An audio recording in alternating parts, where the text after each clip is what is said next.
Support for Lab Out Loud is provided by NSTA, the National Science Teaching Association. Find out more about what NSTA has to offer at nsta.org.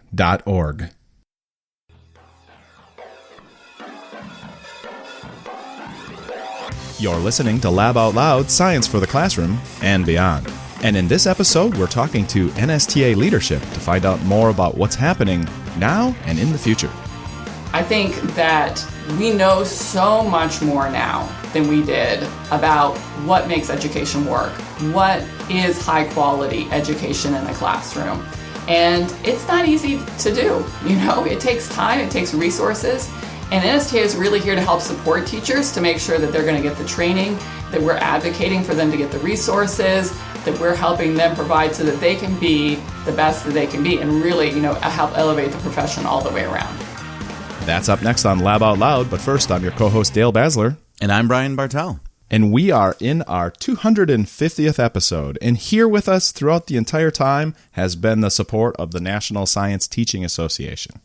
Yeah, 250 episodes, Dale. That means we have discussed science education for over a decade, and it's been exciting to see the changes that have happened. So for our 250th episode, it's fitting that we check in with the new Executive Director of NSTA, Erika Shugart, to find out what's happening in science education and what's next. We first ask her, what does an Executive Director do? Sure. So the Executive Director is the top position on the staff side. I think that the Executive Director term is one that's used a lot in the association world, but one that the audience might be more familiar with is CEO. And a lot of association executive directors are starting to switch their title over to CEO because people just recognize it more. I basically am the staff lead, and I partner with the presidents and the board to help run the organization. I see. So can you tell us, what's your background? What did you do before you came on to NSTA?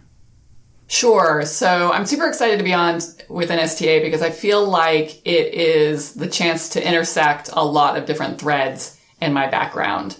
So I trained as a scientist. I have a PhD in biology, but in the midst of my graduate work, I realized that I didn't want to stay at the bench and do research, but I actually wanted to use my scientific knowledge to help society. And I did some really initial work where I learned how to do websites. This is going to really date me. I think that's the equivalent of learning how to do TikToks in this day and age. And I knew how to do HTML, so I started to look around for internships that would help me move into either science communication or science policy. And I think that I got hired because I knew HTML more than because I was a scientist. But I started at the National Academy of Sciences, where I worked on their board of biology and did a website for them. Ultimately, I was hired there in their Office on Public Understanding of Science, where I did a lot of work on articles and websites and TV to help explain research to public audiences. Mm-hmm. I then transitioned in the same organization over to a brand new science museum that the National Academy of Sciences was about to open. And for those that aren't familiar with the National Academy of Sciences, this is not a federal agency. Lots of people think it's a federal agency like NSF or NIH, but it is in fact a nonprofit. That word national Washington, throws DC. people, huh? It does. It was founded by Abraham Lincoln, and it is designed to advise the government. So it has a lot of government connections, but it's actually an independent nonprofit. Sure. And I didn't know that. Yeah. I know, it's not common knowledge. And I was really fortunate there to be, right at the beginning with a startup opportunity for a new science museum called the Marian Koshland Science Museum. And I worked at that museum for a decade. And so that's really my education connection. I'm an informal science educator at that point in time. I did exhibit development. I did the after school work. I helped run the teacher program. I helped run the public programs. So lots of education connections there for an audience that was basically middle school and above. Yeah.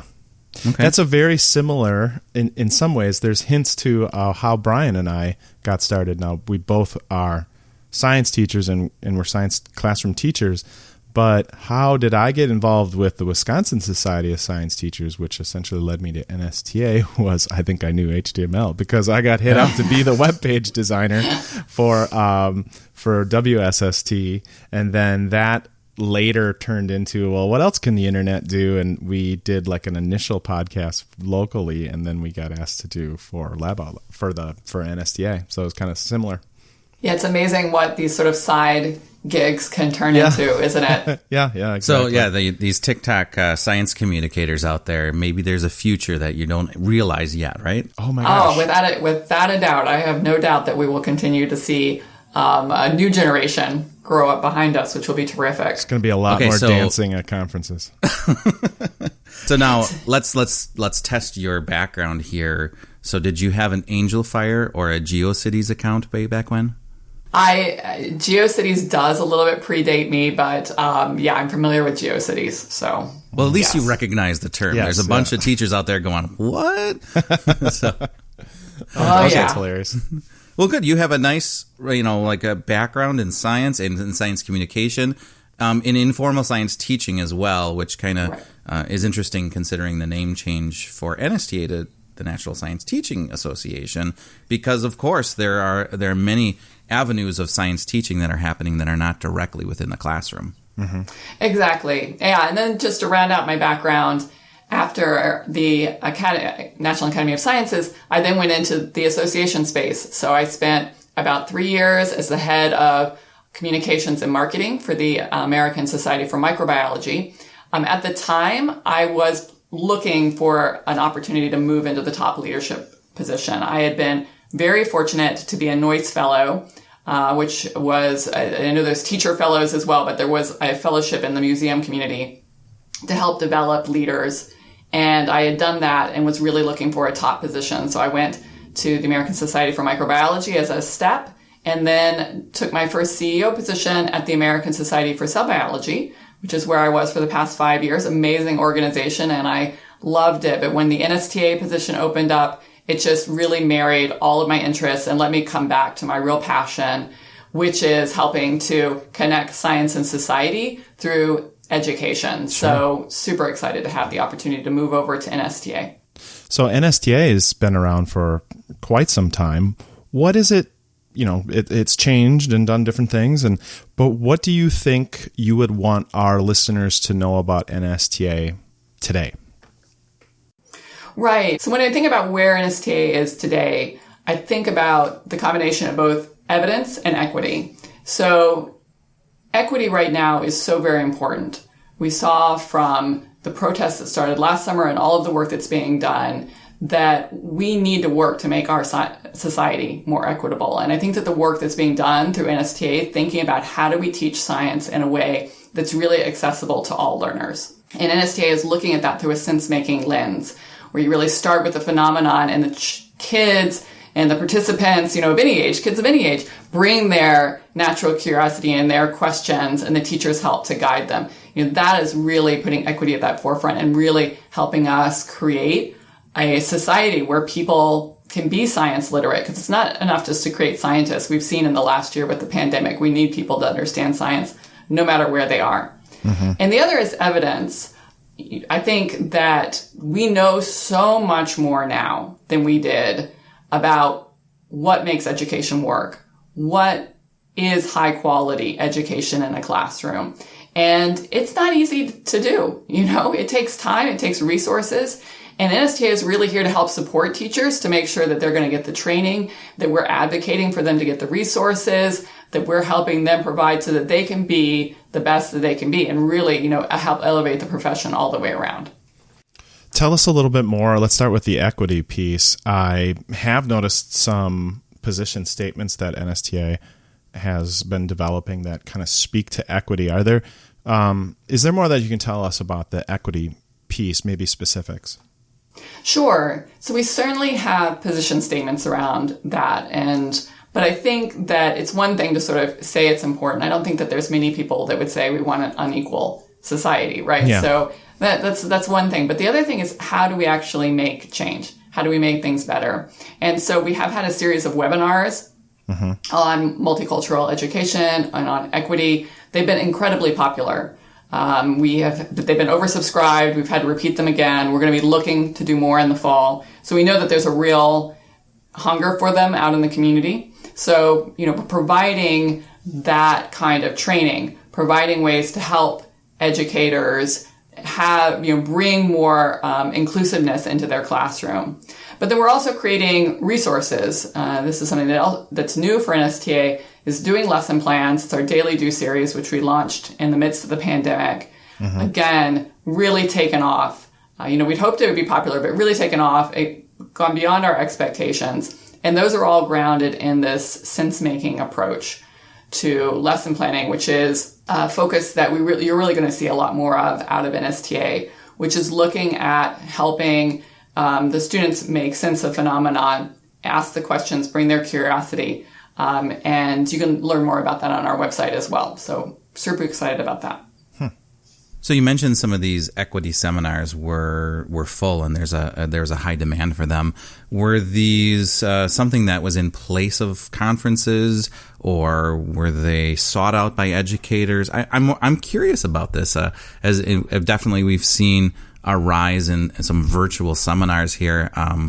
I guess do we know why people are wanting to join them? And I think that's fantastic. I'm curious why. Sure. So we have been launching a lot more digital products in the last 12 months. I mean, we were already moving to a real digital first kind of approach with the launch of our new website, which happened to correspond to the sort of beginning days of the pandemic, but it had been in the works for a while. Yeah. So we were already had that planned, but really the last now 18 months have accelerated all of those actions. So we have been doing virtual conferences. We've had fall and spring conference, the two Engage conferences, as well as the STEM forum over the summer. And those are kind of multi-day,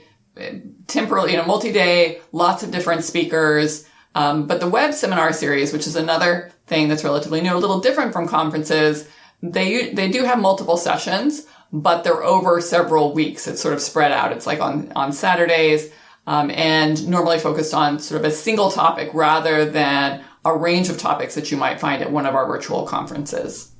Oh, okay. Do you find that these are like districts that are saying you need to go to this, or is this more like a grassroots, this is something I'd really like to incorporate more?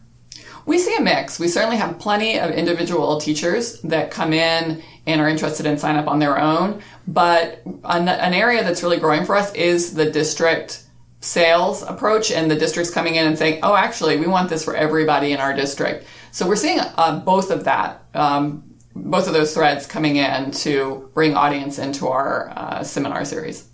I think there's a trend right now. We see this in Wisconsin where there was a shift to become lifetime educators or licenses, and previously we had to earn credits to sustain our licensing, and now that's pushed off onto districts to basically maintain the professional development, and of course they're looking to outsource some of that because you can only do so much within your own district, even large districts, without getting a sense of what's out there. So this sounds like that fills some of that void that might be out there that we districts need, and educators should be looking for more well-rounded kind of professional development from across the country and the world.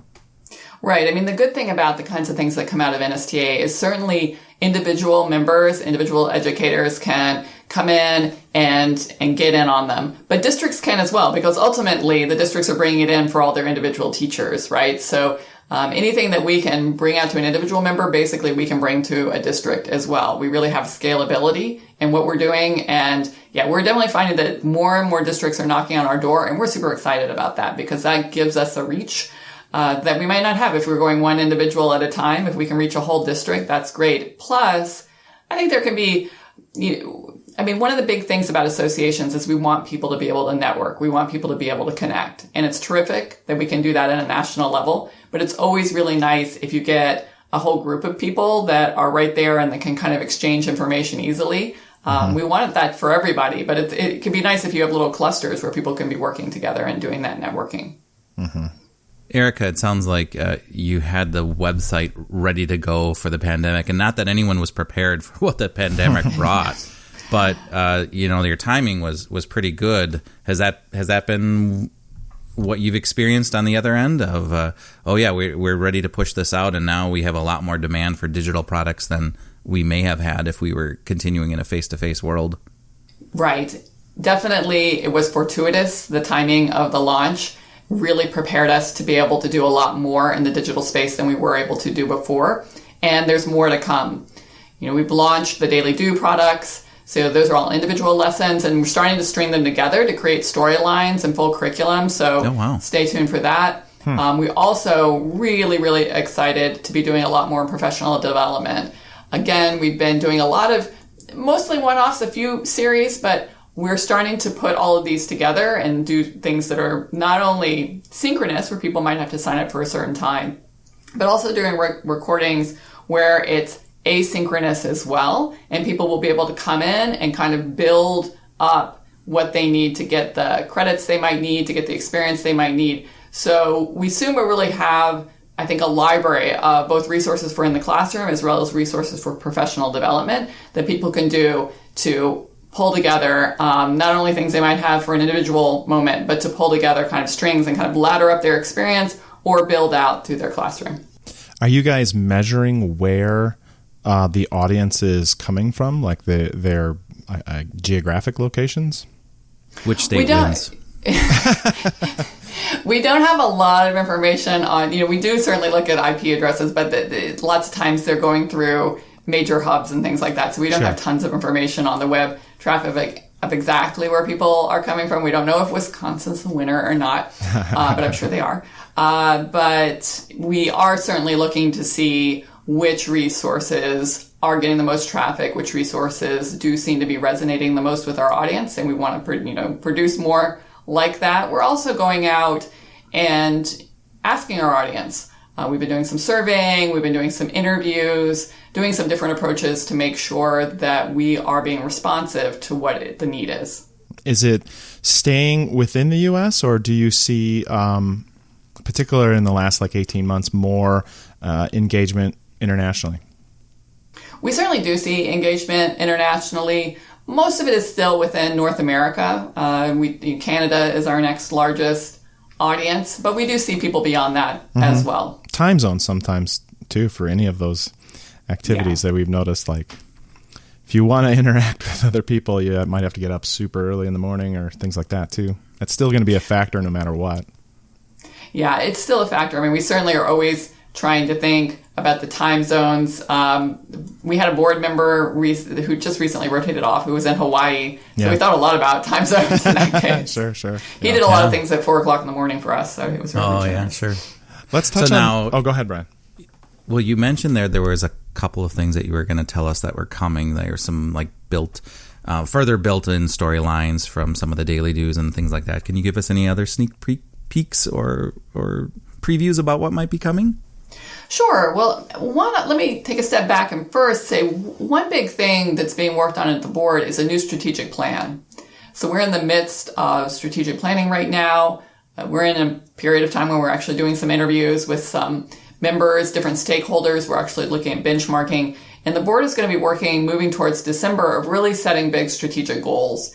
And while that doesn't get down into the individual, what does that mean in terms of his conferences and things, it's going to really set the direction for the organization for the next 3 to 5 years. And I think that that's really important. So love to get back on with you all after the plan is complete and tell the audience a little bit more about that. Sure.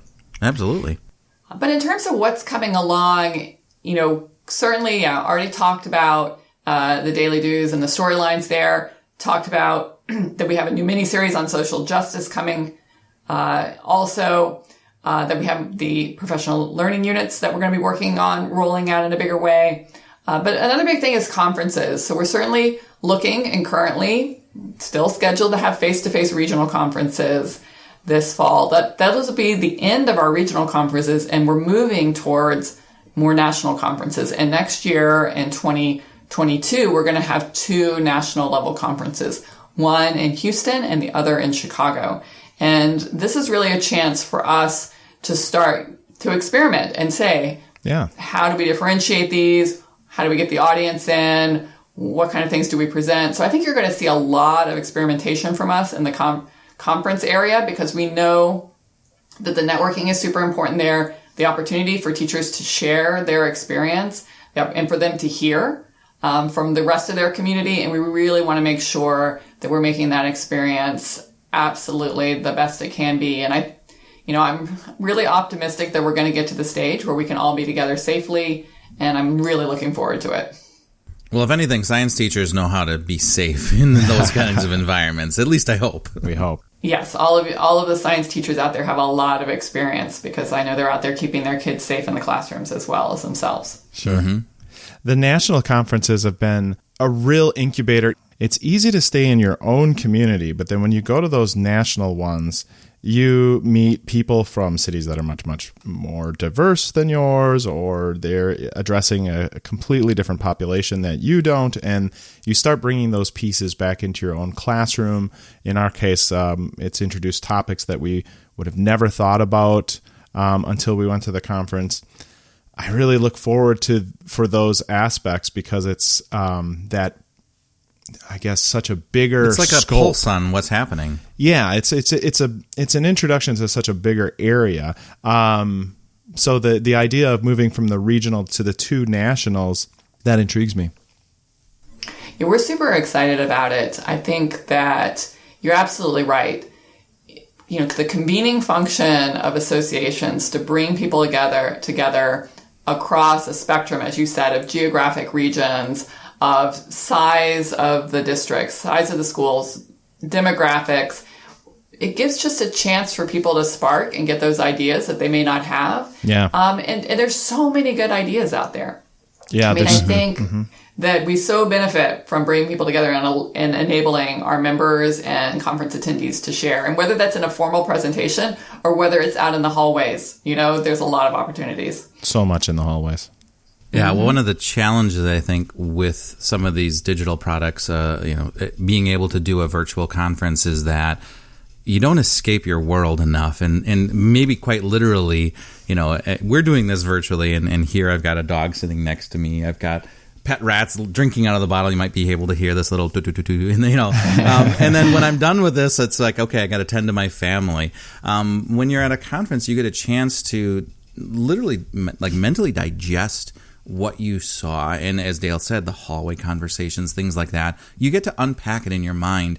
What did I experience? How can I, incorporate that into my own teaching or my own philosophy of science education? And so those connections are very important.